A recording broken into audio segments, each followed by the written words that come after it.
দেখেন যে কোনটা ছত্রাক আর কোনটা হচ্ছে ব্যাকটেরিয়া।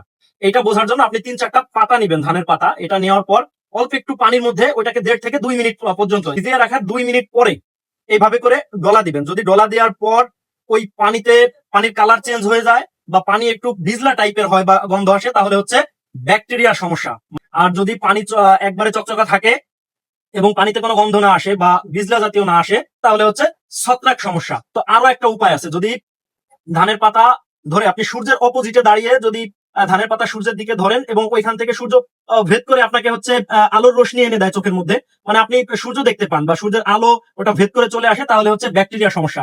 আর যদি ভেদ করে না আসে, তাহলে হচ্ছে ছত্রাক সমস্যা। ধানের জন্য একটা প্রোডাক্ট আছে স্ট্রেপ্টামাইসিন, যেটা মাইসিন গ্রুপের কথা আমি আরো আগে বলছি, যে সমস্ত গ্রুপের শেষে মাইসিন আসে, যেমন স্ট্রেপ্টামাইসিন, ভ্যালিডামাইসিন, কাজুগামাইসিন, এই সমস্ত মাইসিন যুক্ত যে সমস্ত গ্রুপগুলো আসে, এগুলা ব্যাকটেরিয়ার জন্য খুব ভালো ভূমিকা পালন করে এবং ব্যাকটেরিয়ার জন্য খুব ভালো কাজ করে।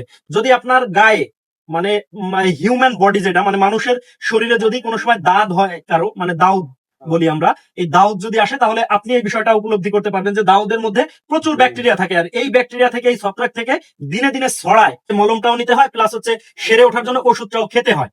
ফার্স্ট পটাশ ব্যবহার করবেন, যেটা পটাশিয়াম সালফেট আছে। আচ্ছা, এইটা আপনি কেন ব্যবহার করবেন? আমরা যদি কোনো কিছু না জানি, আমাদের জন্য সরকার উপজেলা কৃষি অফিস করে দিছে। আমরা যারা কৃষি অফিসার আছে, স্যারদের সঙ্গে গিয়ে আলাপ করবো। এবং স্যার, আসসালামু আলাইকুম রহমতুল্লাহ। আমন মৌসুম, এখন তো আসলে অনেকেরই ধানে ব্যাকটেরিয়া সমস্যা আসতেছে, যার কারণে প্রচুর পরিমাণে মেসেজ পাই যে ভাই ব্যাকটেরিয়ার জন্য কি দিব, বা ব্যাকটেরিয়া যে জমিতে আসছে এটা কিভাবে বুঝবো।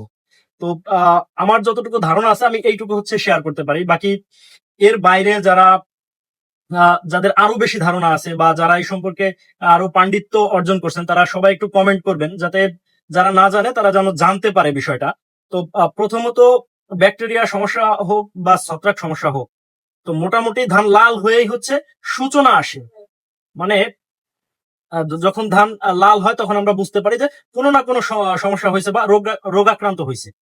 তো প্রথমত, যদি এই ধরনের সমস্যা দেখেন যে কোনটা ছত্রাক আর কোনটা হচ্ছে ব্যাকটেরিয়া, এটা বোঝার জন্য আপনি 3-4টা পাতা নিবেন, ধানের পাতা। এটা নেওয়ার পর অল্প একটু পানির মধ্যে ওইটাকে 1.5 থেকে 2 মিনিট পর্যন্ত, যে 5-6টা পাতা নিবেন, এটাকে 1.5 থেকে 2 মিনিট পর্যন্ত ওই পানির মধ্যে ভিজিয়ে রাখবেন।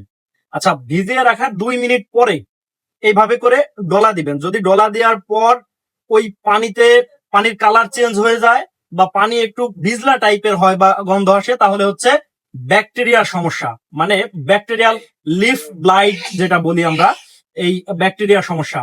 আর যদি পানি একবারে চকচকা থাকে এবং পানিতে কোনো গন্ধ না আসে বা ভিজলা জাতীয় না আসে বা আঠালো জাতীয় কোনো কিছু না আসে, তাহলে হচ্ছে ছত্রাক সমস্যা।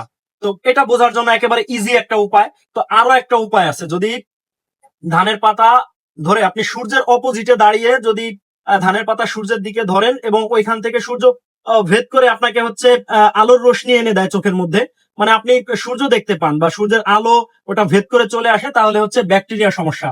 আর যদি ভেদ করে না আসে, তাহলে হচ্ছে ছত্রাক সমস্যা। তো সাধারণত আজকে ব্যাকটেরিয়া সম্পর্কেই অনেকগুলো প্রশ্ন ছিল এবং এই ব্যাকটেরিয়া সম্পর্কেই হচ্ছে আলোচনা করতে চেষ্টা করব। তো যদি ব্যাকটেরিয়া ধরনের সমস্যা আসে, তাহলে এই ধরনের সমস্যা থেকে আপনি কিভাবে পরিত্রাণ পেতে পারেন। তো প্রথমত, যে সমস্ত ব্যাকটেরিয়া নাশক আছে, আপনি এইগুলো ব্যবহার করতে পারেন। তবে সব থেকে ভালো হয় যেটা ব্যাকটেরিয়া নাশক প্লাস হচ্ছে ছত্রাক নাশক কম্বাইন্ড কি গ্রুপ আছে, এইগুলা খুঁজতে চেষ্টা করবেন। তো বাজারে এই ধরনের অনেকগুলো প্রোডাক্ট আছে, যার নাম বললে হয়তো একটা কোম্পানির নাম বললাম, দেখা যায় কি যে ওই কোম্পানিটা আপনি পাচ্ছেন না, তখন আপনি একটা বিভ্রান্তির ভিতর পড়েন। যার কারণে হচ্ছে আমি গ্রুপ নেম বলে দেই।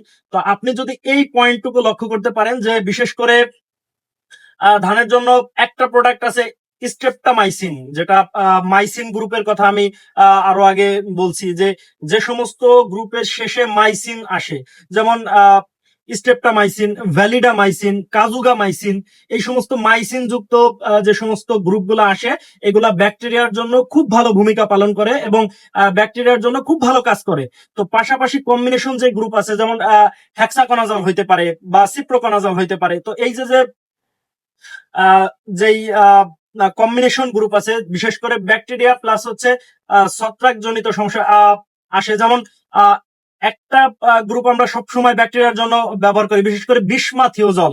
তো বিসমাথিওজল ব্যবহার করলে এটাতে কাজ করে না তা না, এটাতে কাজ করে, তবে ব্যাকটেরিয়ার জন্য খুব ভালো কাজ করে হচ্ছে ব্যাকটেরিয়ার নাশক যেটা এইটা। তো অনেকে হচ্ছে কপার ব্যবহার করে, তো এইটা থেকেই একেবারে ভ্যানিশ হয়ে যায় বিষয়টা এমন না, তবে ধীরে ধীরে হচ্ছে সেরে ওঠে। তবে যেটা সম্পর্কে বলতেছিলাম যে ব্যাকটেরিয়া নাশক প্লাস হচ্ছে ছত্রাকনাশক কম্বাইন্ড গ্রুপ, এটাতে কি হয় কিছু ব্যাকটেরিয়ার কারণে কিছু ছত্রাকজনিত সমস্যা হয়। যদি আপনার গায়ে মানে হিউম্যান বডি যেটা মানে মানুষের শরীরে যদি কোনো সময় দাঁত হয় কারো মানে দাউদ বলি আমরা, এই দাউদ যদি আসে তাহলে আপনি এই বিষয়টা উপলব্ধি করতে পারবেন যে দাউদের মধ্যে প্রচুর ব্যাকটেরিয়া থাকে, আর এই ব্যাকটেরিয়া থেকে এই ছত্রাক থেকে দিনে দিনে ছড়ায়। তো ছড়ানোর কারণে আমাদেরকে হচ্ছে ওই যেটা ব্যাকটেরিয়া দমন করে ওইটাও হচ্ছে মলমটাও নিতে হয়, প্লাস হচ্ছে সেরে ওঠার জন্য ওষুধটাও খেতে হয়। তো এই ধানের ক্ষেত্রে ফুল ফসল যেটার কথাই বলেন, ব্যাকটেরিয়া নাশকের সাথে আপনাকে হচ্ছে যদি ছত্রাকনাশক দিতে পারেন অতি দ্রুত এখান থেকে আপনি পরিত্রাণ পেতে পারেন, বা ওই সমস্যাটা অতি দ্রুত হচ্ছে সমাধান হয়ে যাবে। আর আরেকটা বিষয় বলতেছিলাম যে প্রত্যেকটা ব্যাকটেরিয়া নাশক ব্যবহার করার পর ওই জমিতে সবাই একটু পটাশ ব্যবহার করতে চেষ্টা করবেন। যদি বোনানের ইয়া না থাকে তাহলে ফার্স্ট পটাশ ব্যবহার করবেন, যেটা পটাশিয়াম সালফেট আছে। আচ্ছা, এইটা আপনি কেন ব্যবহার করবেন? এই যে যে ধান লাল হয়ে গেল ব্যাকটেরিয়া দ্বারা হচ্ছে ক্ষতিগ্রস্ত হইল, তো এইটা ধানে একটা ইমিউনিটি সিস্টেম তৈরি করার জন্য মানে রোগ প্রতিরোধ ক্ষমতা বাড়ানোর জন্য হচ্ছে আপনাকে এই পটাশিয়াম সালফেটটা ব্যবহার করতে হবে। যখন পটাশিয়াম সালফেটটা ব্যবহার করবেন অতি দ্রুত ধান হচ্ছে খুব শক্তিশালী হবে এবং দ্রুত এখান থেকে রিকভার হবে এবং ধানটা পুনরায় সুস্থ হয়ে উঠবে এবং দ্বিগুণ শক্তিশালীর অধিকারী হবে। আপনি ব্যবহার করে দেখতে পারেন।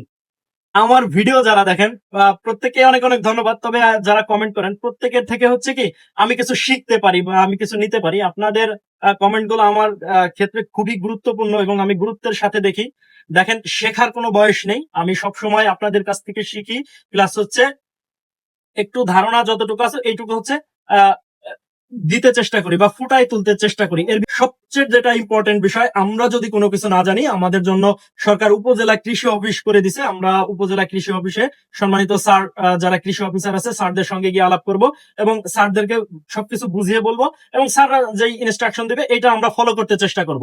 এটা আমাদের জন্য চাষাবাদে খুব ভালো ভূমিকা আসবে এবং খুব ইম্পর্টেন্ট একটা বিষয় বলতে পারি। তো পরিশেষে ভিডিও ভালো লাগলে অবশ্যই লাইক কমেন্ট শেয়ার দিবেন এবং ফলো করবেন। আমি এই ভিডিওটা ইউটিউবে হচ্ছে আপলোড করি, এখানে সবাই একটু সাবস্ক্রাইব করতে চেষ্টা করবেন। আমার ইউটিউব নেম হচ্ছে @নাজমুল হাসান, 3টা 0 লাস্টে হচ্ছে 1, 3টা 0 1 @নাজমুল হাসান 3টা 0 1। এটাতে সার্চ করলে আমার ইউটিউব চ্যানেল পেয়ে যাবেন এবং আমার একটা ফেসবুক পেজ আছে, এই পেজটার নাম হচ্ছে নাজমুল দা ফার্মার, মানে আমি একজন কৃষক। এটা লিখলেই আমার পেজটা পেয়ে যাবেন। পেজটা আমি একেবারে নতুন খুলেছি, তো কৃষি বার্তা তুলে ধরার জন্য এই পেজটা খোলা। তো সকলের ফলোটা আমি সাবস্ক্রাইবটা আমি কামনা করছি। তো সকলে ভালো থাকবেন, সুস্থ থাকবেন। আল্লাহ হাফেজ।